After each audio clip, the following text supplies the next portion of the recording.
На 16 години затвор е намалена казната на поранишниот директор на БЈБ Митко Чавков, кој беше осуден на 18 години затвор поради случајот 27 април. По речиси 2 години, апелациониот суд денеска ги преиначи казните и интервенираше во висината со намалување. Но од оваа одлука не е задоволен адвокатот на Чавков, кој очекуваше укинување на пресудата.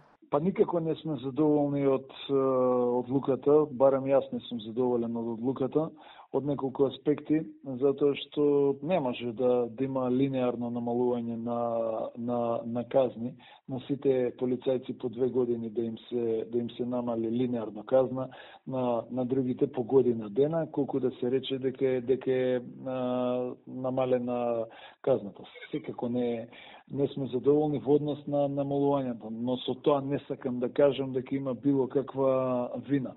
Сакам да кажам, ако некоја пресуда не можела да обстане заради ултра големи и суштествени повреди на Законот за кривична постапка од апсолутен карактер, а тоа е неможноста да се употребуваат исказите на сведоците дадени во истрага, кои што се различни од нивните изјави дадени на главна расправа, сметам дека поголема повреда во правото нема. Единствениот кој што останува на слобода е оперскиот пејач Игор Дурловски и покрај жалбата на Вилма Русковска тој да биде осуден, сепак апелација му ја потврди ослободителната пресуда. 2 години помалку во затвор ќе бидат и дел од припадниците на безбедносните сили, а дел 1 година помалку. Казните од 15 години за Митко Пешов, Душко Лазаров, Горан Ѓошевски, Мунир Пепиќ се намалени на 13 години затвор.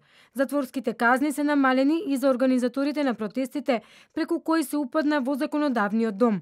Наместо првично досудените 15 години за Јане Ченто, тој сега има 13 години затвор. Александар Василевски Нинџа сега ќе лежи 7 години затвор.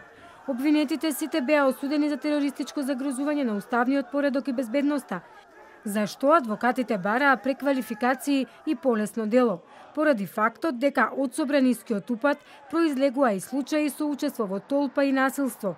За упадот во собранието првично им се судеше на 33 обвинети, а 15 од нив беа амнестирани. Меѓу нив пратениците Крсто Муковски, Љубен Арнаудов, Сашо Василевски, Јохан Тарчуловски и Љупчо Димовски. Судот не можеше да докаже дали се виновни или не за 27 април.